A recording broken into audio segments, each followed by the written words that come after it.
Good afternoon, and thank you very much for the attending of a press conference of a Gaza Tribunal. For the past 3 days, we've been having panels, discussions, and academic opinions on happenings in Israel and Palestine. Due to that, today it's time to present the declaration that has been given and will be given to all of you and to the rest of the world. So in the name of the Gaza Tribunal and in the name of the President, Richard Falk, who unfortunately couldn't be here physically but is with us online, here is University Professor Penny Green, who will lead you through the day today. Professor, please.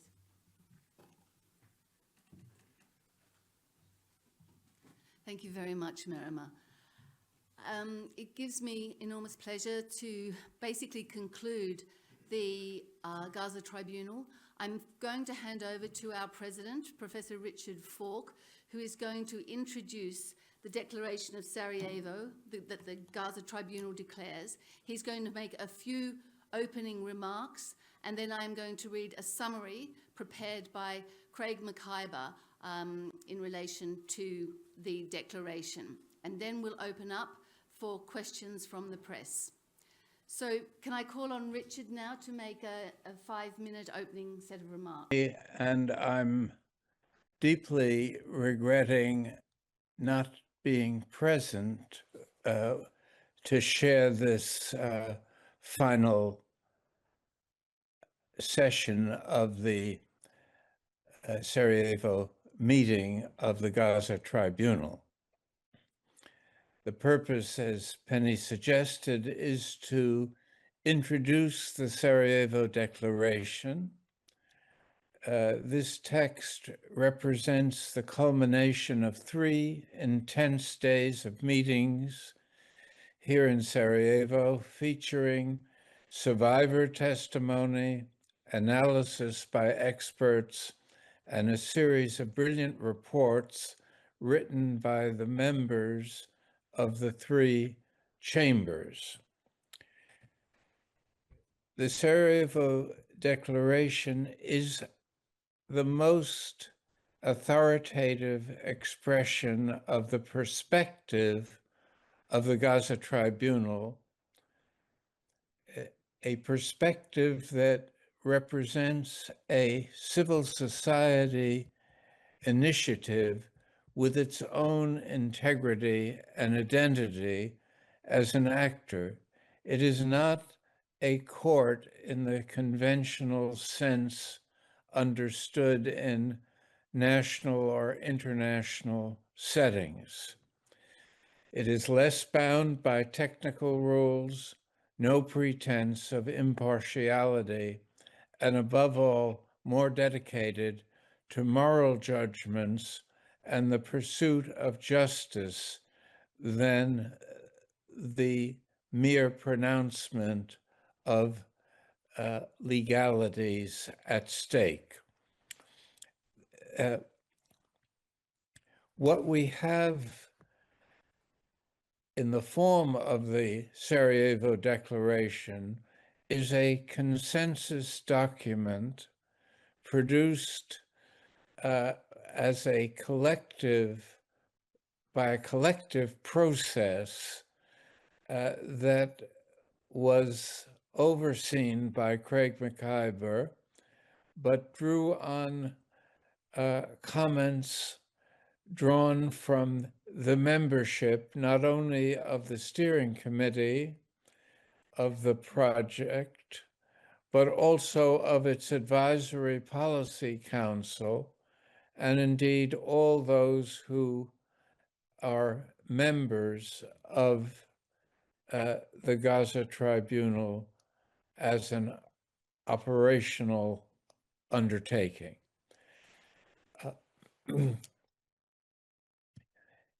In the course of drafting and conceiving of this declaration, many diverse inputs were incorporated. And so it does represent a collective expression of this consensus that underlies our efforts to respond to the horrors of the Gaza genocide. And we must not lose sight of the fact that our overriding purpose is to respond as peoples of conscience and globally oriented to the tragedy that is unfolding in the West Bank and has spilled over to the tragedy unfolding in Gaza that has spilled over to the West Bank and the countries in the region, and is a unprecedented example of genocide as a process that has attempted to destroy the identity and even obstruct the presence of the Palestinian people in their own country. And it is a declaration that represents for the tribunal an interim document. It looks forward to the final session that will be at the end of October in Istanbul, and will incorporate the views of a jury of conscience, which underscores our commitment to justice and to the recognition of the resilience and resistance of the Palestinian people to this unspeakable assault that has gone on now for more than 19 months. And we should not conceive of the Palestinian people as merely victimized, although they have been atrociously victimized. They are also asserting their basic rights, above all, the right to self-determination, which has been denied to them for the past century, not just a matter that has risen to the surface since October 7.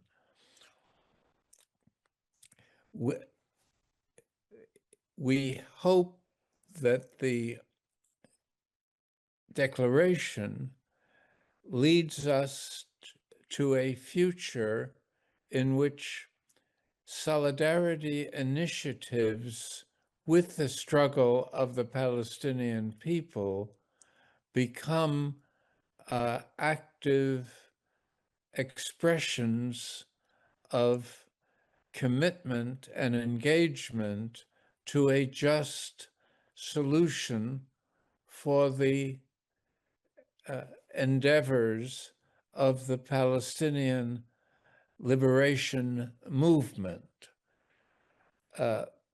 And it poses for us the question of what should be done and what should be done next in our undertakings. So I invite Penny back to the podium to read a summary of this inspirational document that attempts to give us all a sense of direction and a disclosure of our commitments and engagements and our aspirations. In the Declaration of Sarajevo, the Gaza Tribunal declares our collective moral outrage at the continuing genocide in Palestine, and our solidarity with the people of Palestine, our commitment to working with partners across global civil society to end the genocide and to ensure accountability for perpetrators and enablers, redress for victims and survivors, the building of a more just international order, and a free Palestine. In the declaration, we call out and condemn the myriad crimes of the Israeli regime. We demand an immediate end to those crimes, including the occupation, the siege, the apartheid, and the genocide, and freedom for Palestinian prisoners. We defend UNRWA and other humanitarian actors on the ground and demand accountability for the attacks on them. We call on all governments and on regional and international organisations to act, and we denounce those who have been complicit, from states to media corporations and others. In the declaration, we denounce the wave of persecution and crackdowns on human rights defenders, peace activists, students, academics, workers, professionals. And we honour those who stand up, who despite this persecution have had the courage and moral convictions to stand up and speak out. And we reject the unjust tactic of smearing as anti-Semites or supporters of terrorism all those who dare to speak up against the Israeli regime. We express our conviction that the struggles against all forms of racism, bigotry and discrimination necessarily includes the equal rejection of all forms of Islamophobia, anti-Arab and anti-Palestinian racism, anti-Semitism, Zionism, apartheid and settler colonialism, and we commit to fighting all such scourges. We also reject the destructive ideology of Zionism as the official state ideology of the Israeli regime, of the forces that colonized Palestine and established the Israeli state on its ruins, and of pro-Israel organizations and their proxies today. Instead, the declaration insists, in the words of the Universal Declaration of Human Rights, that all human beings are born free and equal in dignity and rights, and that there are no exceptions to this rule. The tribunal calls in the declaration for decolonization across the land and an end to the ethno-supremacist order and the replacement of Zionism with a dispensation founded on equal human rights for Christians, Muslims, Jews, and others. Further in the declaration, we honour the courageous resistance and resilience of the Palestinian people and the movement of millions standing in solidarity with them. We reaffirm the right of the Palestinian people to resist in accordance with international law. We recall that the Palestinian right to self-determination is jus cogens and erga omnes and is non-negotiable and axiomatic. We respect Palestinian aspirations and recognise full Palestinian agency and leadership over all the decisions affecting their lives. In the text, we also express our grave concern at the state and direction of international relations, international politics, and international institutions, their failings and the attacks on those international institutions that have challenged genocide and apartheid in Palestine. We demand immediate action to isolate, contain, and hold accountable the Israeli regime through universal boycott, divestment, sanctions, a military embargo, suspension from international organisations, and the prosecution of its perpetrators, individual criminal accountability for all those implicated in war crimes, crimes against humanity, genocide, gross violations of human rights or complicity. We applaud the International Court of Justice for its ongoing historic genocide case against the Israeli regime and for its landmark advisory opinions, and South Africa for bringing the genocide case to the ICJ. And we call for expediting the case of the ICC against Israeli perpetrators, for state parties to meet their obligations to arrest them, and for the US to cease its persecution of the court. And we call for full implementation of the pronouncements of the two courts in The Hague and the historic UNGA resolution of September 2024. We also express our admiration for the independent special procedures of the UN Human Rights Council, for their expert contributions and for their strong and principled voices in holding the Israeli regime to account and defending the human rights of the Palestinian people, as well as for UN agencies that have acted to defend the rights of the Palestinian people, foremost among them UNRWA. Finally, in the Declaration of Sarajevo, we warn that the world is approaching a dangerous precipice, the front edge of which is in Palestine, and that both key international organizations and most countries of the world have failed in defending the human rights of the Palestinian people and in responding to the Israeli regime's genocide in Palestine. And we conclude the declaration by declaring, and I quote, "The challenge of justice now falls to the people of conscience everywhere, to civil society and to social movements, to all of us. As such, our work in the coming months will be dedicated to meeting this challenge. Palestinian lives are at stake. The international moral and legal order is at stake. We must not fail. We will not relent." And there ends the declaration. Thank you.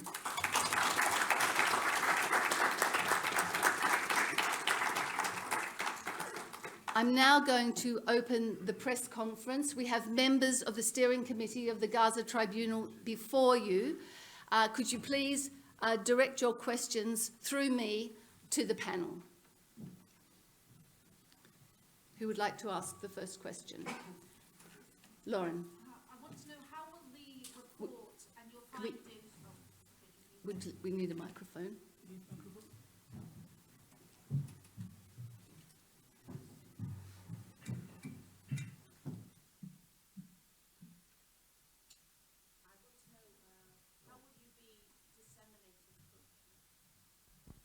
Hello. How will you be disseminating and sharing this report? And with Mr. Link there, how will you be getting through to the United Nations, and what do you actually hope to produce as an outcome? Thank you. Thank you, Lauren. I'm going to hand that one over to Michael Link. Please give him a microphone. Sorry, you have to stand up because of the press. I'm sorry. Thank you. Leave this to me, and you have the mics over there. Yeah? No, he has to be because of the mics on the press. They will be taking the statements like this. Yeah, thank you. Please, sorry. Yeah, it's okay. So the question goes to the impact of the declaration and where it's going to be heard. The declaration is detailed, it is comprehensive, it expresses, I think, the wish with respect to the Gaza Tribunal about the many facets of what's going on in Palestine and with respect to Gaza. It's going to be heard, I think, because of you, the media that is here, around the world. Certainly there's been a lot of interest in many different parts of the world on the proceedings over the last 3 days.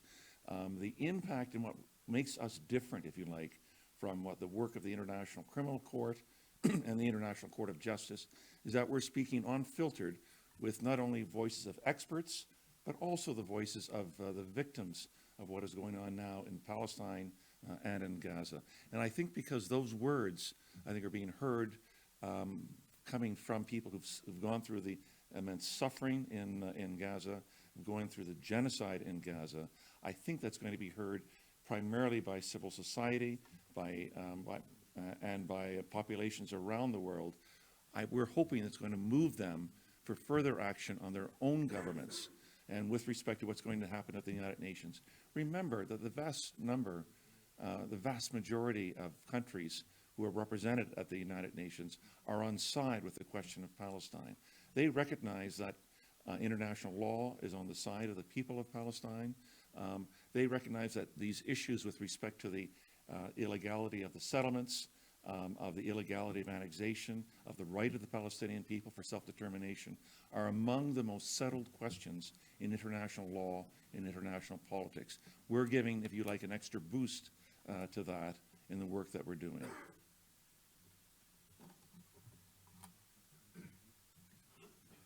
Thank you, Michael.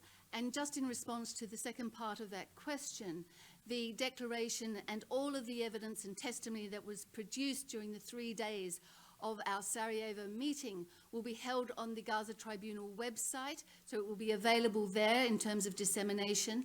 It will also be available to the United Nations, and we very much hope that they pick it up. But we also hope that other media outlets take it up and disseminate, and we will be disseminated widely through our own networks. Thank you. Do we have another question from the press?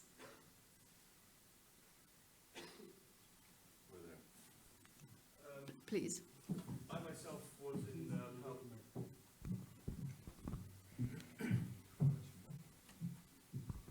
I've myself reported from Palestine after October 7th, and my question is in terms of media. I've heard the panelists yesterday. What is the role of the media in terms of this declaration and promoting it actually, because we are seeing that media is actually the biggest factor in the West, which is completely denying the events in Israel. How will this declaration impact the general public, not just in the Middle East or in the East, but also in the West? Because at the same time, we are seeing more protests, pro-Palestinian protests in the West than we are seeing in the Middle East itself. Lara, may I ask you to answer that question? Thank you. Your question is about the role of media and how the declaration adopted today is going to be used by media. And so we submit that the media has a tremendous role to play in amplifying the Sarajevo Declaration. We're calling on media worldwide to do their jobs which unfortunately for the corporate Western media, they have not been doing for the last 19 months. In fact, for many decades now.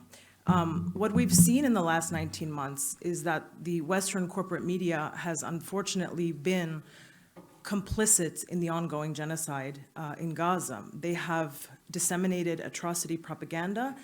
They have continuously silenced the voices of Palestinian journalists who are risking their lives every single day to provide us with evidence of what is taking place in Gaza.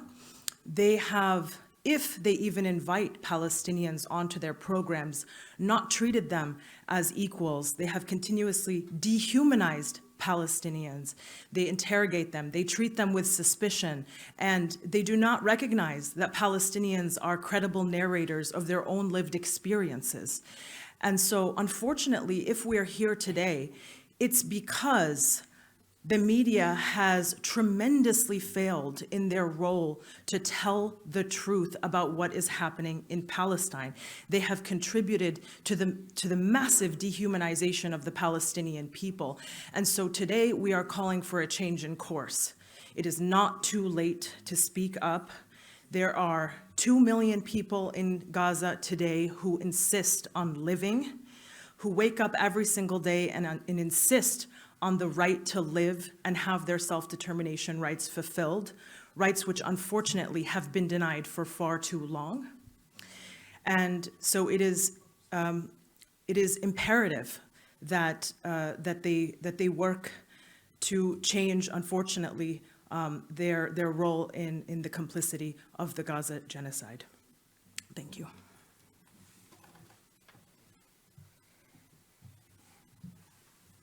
Are there any other questions?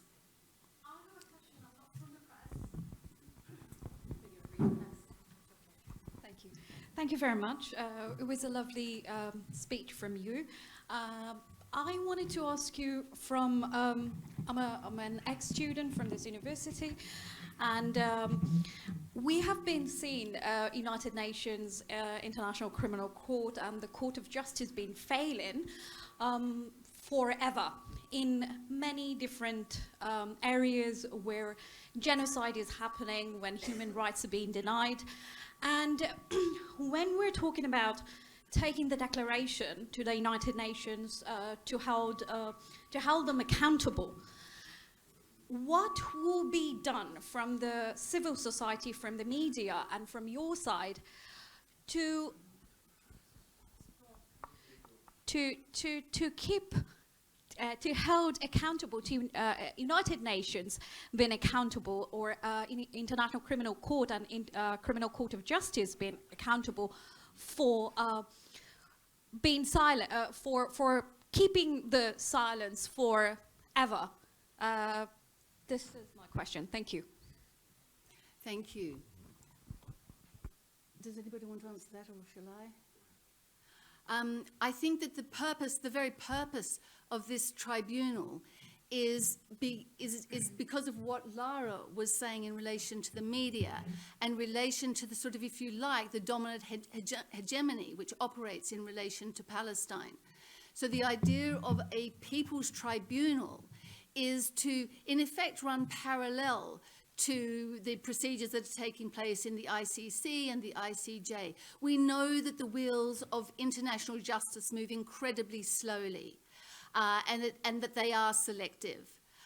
We applaud, as we said earlier, the role of South Africa in bringing the case against Israel to the ICJ.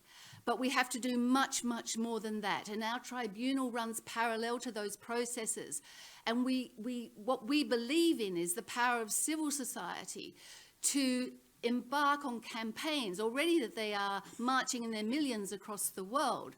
What we are encouraging and what we are hoping to animate with a little bit more agility is the commitment to the boycott, divestment and sanctions movement, to an arms embargo on Israel, to sanctions against Israeli officials, and to support organizations like the Hind Rajab Foundation, which is pursuing Israeli war criminals as they travel the world on their holidays. These are the kind of actions that the Gaza Tribunal is hoping to encourage and support, and by recognizing the power of civil society as really the only power which can effect change in relation to the state's crimes against the Palestinian people. So I hope that answers your question, but for us, civil society is the mechanism, the most powerful mechanism by which we can hope to prevent and stop this appalling genocide in Palestine. There's a hand here.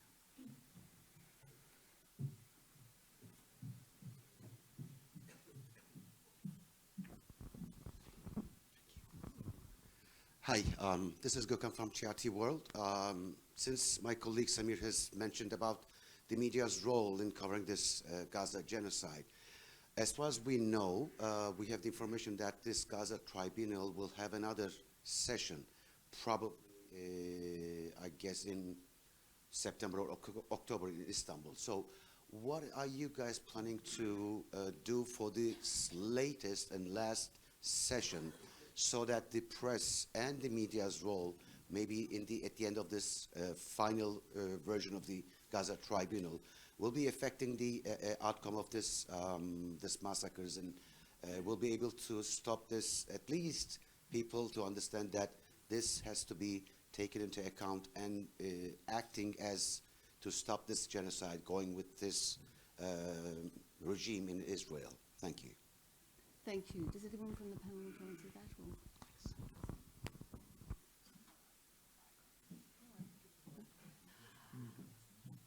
Thank you very much for that question. Yes, there will be a final hearing of the Gaza Tribunal. At this stage, we will certainly have a jury of conscience that will be made up of representatives from civil society, from the law, from academia, public intellectuals who will explore the evidence that we have gathered, for example, in the last 3 days. But more than that, it will make judgment on the various elements that we have discussed in these last 3 days. We began this tribunal not exploring whether or not Israel had committed genocide, or whether the United States and the United Kingdom had been party to that genocide. We began this tribunal on the premise that a genocide has taken place. There is more than enough evidence, more than enough. There is a vast quantity of evidence that is being gathered by civil society organizations, by Palestinian groups, by scholars, by a range of NGOs that demonstrate that genocide is taking place, that Israel is a perpetrator of apartheid, of settler colonialism, of genocide. That does not need to be established. That has been established. So what we are doing here, and what we will do at the final hearing, is to explore in greater detail and get a sort of a very firm commitment from civil society to end the current genocide and to proceed in a way that attempts to ensure that we will see no more genocides. We can't guarantee that. The world we live in suggests to us that that seems an impossibility at this stage. But people of conscience around the world, and I hope that that is what the Gaza Tribunal represents, the vast majority of people around the world are horrified by the images of burning babies, of burning Palestinian babies, of women hugging their shrouds, the shrouds of their children, of Palestinian men kneeling half naked, humiliated by the Israeli regime. The world knows this to be genocide. And the world, ordinary people, are totally opposed. The problem is the powers that be, and it's our attempt to give, I suppose, to reinvigorate civil society, to give civil society a greater validation and increased credibility in the struggle against genocide, and particularly the struggle against Israel's crimes in Palestine. Okay.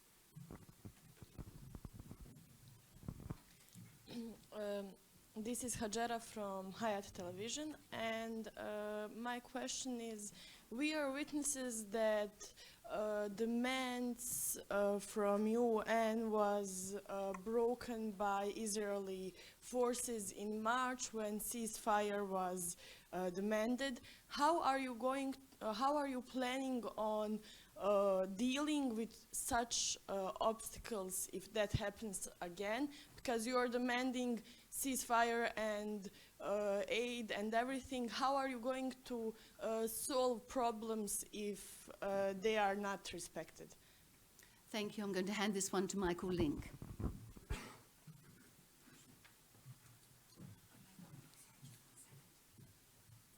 try to plug this up. Sorry, to be heard better. Thank you. You've asked the question with respect to the ceasefire. We've had 2 ceasefires so far over the almost 20 months of this genocide. The second ceasefire, as you pointed out, was unilaterally broken by Israel in March. The demand from us, the demand from civil societies around the world, the demand by voices at the United Nations is to restore the ceasefire but make it permanent and durable. Let's keep in mind that last June, almost 12 months ago, the Security Council of the United Nations adopted a resolution drafted and promoted by the United States, Resolution 2735 on the 10th of June, asking for a complete, immediate, and durable ceasefire with respect to this. The United States' role in this, either under the Biden administration or under the Trump administration, has been one, the word that comes to my mind is duplicitous. Either the United States issues vetoes with respect to ceasefire resolutions at the United Nations, as it has done 5 times over the course of the last almost 20 months, or it allows ceasefire resolutions to be adopted by the Security Council, and then there's nothing to put them into effect. That was passed on the 10th of June. The Biden administration was in power for another 7.5 months without putting the ceasefire into effect, and didn't come into effect until, as we know, early in 2024, in January. So what are we to do, I guess, as people of conscience, as legal scholars, as scholars of the Middle East, as people concerned about human rights with respect to that, is to demand that what our states and what the United Nations puts on paper, that they wind up honoring that, and honoring those words. War is not to be fought without rules, and when there is an unjust war, as occurred over the last 20 months, where there's been war crimes, crimes against humanity, and now increasingly voices saying, yes, it's genocide. We have Amnesty International saying that. We have human rights saying that. We have Médecins Sans Frontières saying that. We have 380 writers and poets in Britain the other day, issuing a statement saying this is genocide. All of these things, we need to mobilize more and more voices so that the governments of these populations cannot wind up ignoring this anymore. The suffering that moves them moves us as well in terms of what we see with respect to Gaza. Can we move it enough that we can finally end this war? We can finally begin the reconstruction of Gaza, and we can finally make sure it's done in the interest of the people of Gaza. Nothing about them without them with respect to this. Thank you.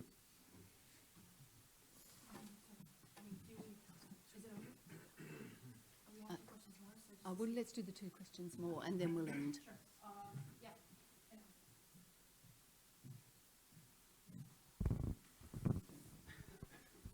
Thank you. Hi, Emily Wilder, freelance reporter. How do you plan for this declaration and the materials from the tribunal to be disseminated to and used by Palestinian civil society in the West Bank and Gaza who are not represented on the tribunal? And do you anticipate a process for getting input ahead of the October 2nd session? Thank you. Thank you, Emily. Wissam, please.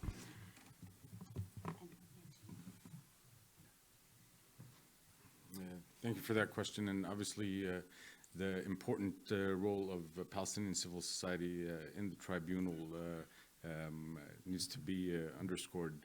And Palestinian civil society organizations have been represented in the tribunal with statements from the organization I represent, Al-Haq, but also Damir, Badil, and the process. This entire tribunal is really a complement to the efforts of Palestinian civil society as a whole that has been ongoing throughout this genocide in particular, but for decades. And the hope is that this tribunal will serve as a repository for all interested parties that want to contribute and provide information, but also serve as a resource for those that want to utilize the information there in order to enhance and empower all of the collective efforts of both Palestinian and global civil society. Thank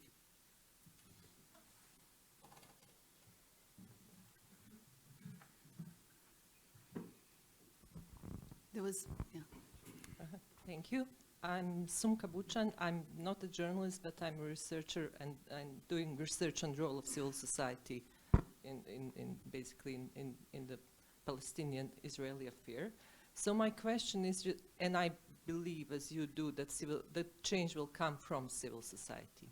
And you are doing your part of the work. Human rights organizations are doing theirs, both Palestinian and international, BDS, students, etc. But how can the Gaza Tribunal contribute to strengthening the movement, making it more structured, so that basically the voices of the people who are against this genocide are strengthened, and that basically civil society creates this firewall that will incite and ignite the change and shift the tide. Thank you. Lara, do you want to respond to that? Or? Jamil, go ahead. Thank you for this great question. Obviously, we will want the coordination and cooperation among different civil society organizations so that they are empowered and they pressure their own governments. But one characteristics of this tribunal is its attention to narratives, poisonous narratives that enables genocides or allows people to deny. So this tribunal is also inviting not only journalists, but also historians, academics, intellectuals, politicians, to do their job, to refuse and all these genocidal language and stories and historical myths and lies about Palestinians that dehumanizes them. And in that context, I want to note that our first meeting in Sarajevo was very symbolic, because this country also has witnessed a genocide 30 years ago, and those genocides and the current one in Palestine has some similarity. We failed Bosnian people. We watched it, And we actually allowed perpetrators, Serbian perpetrators, to present their very wrong myths and poisonous lies about Bosnians not belonging to here and being danger to European civilization. And we see something very similar happening with regard to Gaza genocide. So I think our goal is not to do the same mistakes and that global community did with regard to Bosnians. We couldn't prevent the genocide. We might, not only civil society, but everyone to do their job to reject this ideology. All genocide starts in the minds, in language, in perception. So we do want to not only encourage civil society, but public opinion broadly, universities, academics, intellectuals broadly, to really do their job to reject falsehood and lies. Thank you.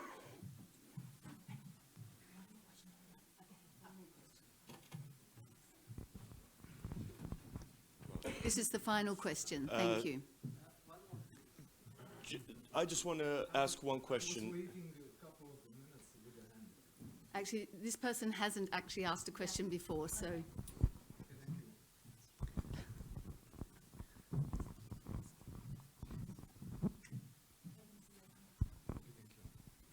Okay, my name is Asad, and I'm a researcher. My question is actually about the role of United Nations. And if you allow me maybe 1 or 2 minutes just to explain myself what the question is. Yes, I will try myself. Please make it brief. If we go back in the, on the beginning on this, what happened in Palestine. For example, the League of the Nations, they make the resolution 181, right? And by splitting a two-state solution it was the first step of the unjust to the Palestinian people. The second thing, if we see the documents, we will find that the United Nations actually armed the Zionists in the Palestine in that period. And what happened after, for example, the question of the Convention of Prevention and Prosecution, the crime of genocide by Raphael Lemkin. Do we have any document or anything that he condemned this what happened in Palestine? We don't have it. Why? Because the Raphael Lemkin was a Zionist. And we have the documents that he was the chief editor of Zionist newspaper in the Poland, the Zionist World it's called. And thank you. I think that just my question now. We are there was an extra question. Okay. So. My question is the only the address we have the United Nations about this, or should we maybe try to find the alternative, or maybe to create a new address for this? That's helpful. Okay, in the sense, thank you very much for the question. I'm happy to answer that because as a criminologist, we have worked on alternative definitions of genocide. We don't rely wholly on international law to define state crimes. The crimes committed by states are the most egregious of all crimes. And if we understand genocide as a process and we use historical benchmarks and have a sense of genocide as a process, we know that genocide begins with dehumanization, that it follows a path towards erasure. And there are quite clear phases involved in that path. And the point, I think, is if we approach genocide in that way rather than an event, we have the opportunity, particularly as civil society, when we see a people being dehumanized, systematically dehumanized, institutionally dehumanized, we have an opportunity to step in. The treatment of asylum seekers in the UK, for example, is one such opportunity. When you see people dehumanized and scapegoated and blamed for the ills of the state, then that's a moment, that's a red flag. And so we have other alternative definitions. We don't rely wholly on the United Nations or international legal definitions. We are historians, we are sociologists, we are criminologists, we are political scientists, we are international lawyers. We use those disciplines in order to have a much more holistic understanding of genocide and points of intervention. Thank you. I really apologize. We have multiple platforms. That's why I just want to get one more question in. In terms of the declaration, Palestine in general is being presented as a Muslim problem. This is not a Muslim problem. This is a problem of humanity right now.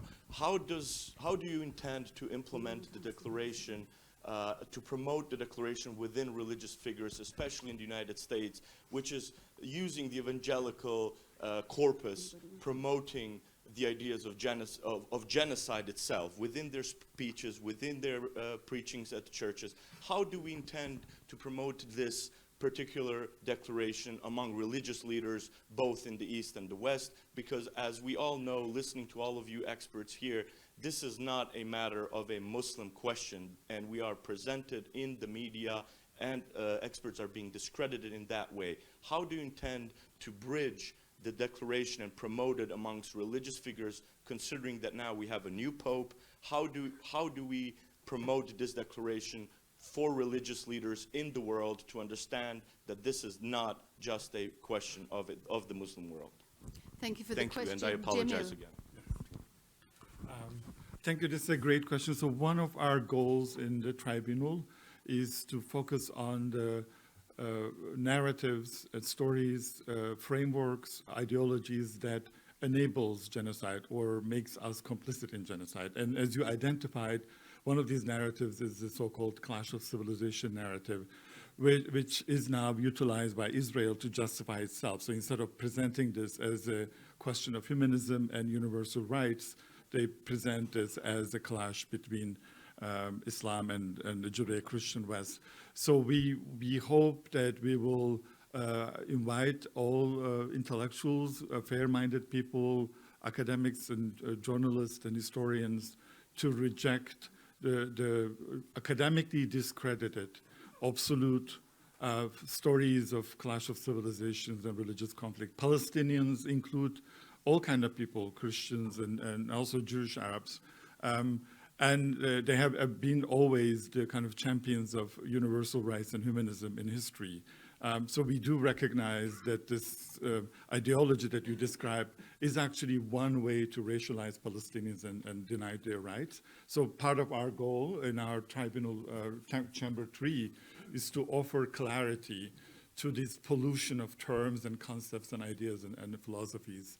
And that also relate to the great question by our colleague on the United Nations. We do know the limitations of the international organizations, that the United Nations was built by great powers as an extension of empire.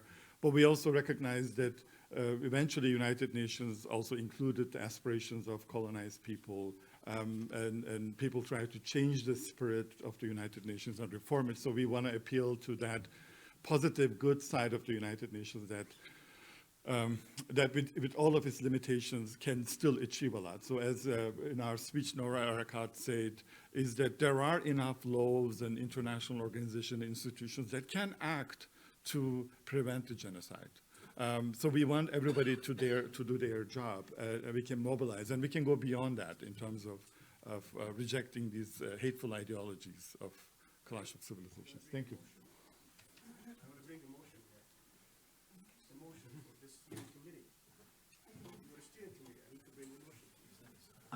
Are we thinking, saying that's it, right? We can conclude the press conference and then we can deal with your motion. Yes, Is that and okay, individual Sammy? questions are also Yes. open, so Yeah. thank you very much for your attention. And Thank thank you you very for your much. interest, and thank you for being part of this really, really important project. Thank Penny, you very please. much, Merima, and thank you all for coming. We hope that you will use your voices in the way that Lara talked about to counter the poison, the toxic role that the media has played in in the treatment of Palestinian people in the course of this genocide. So it's up to you and your colleagues. We hope you can persuade them to do the right thing. Thank you very much for coming. We appreciate it.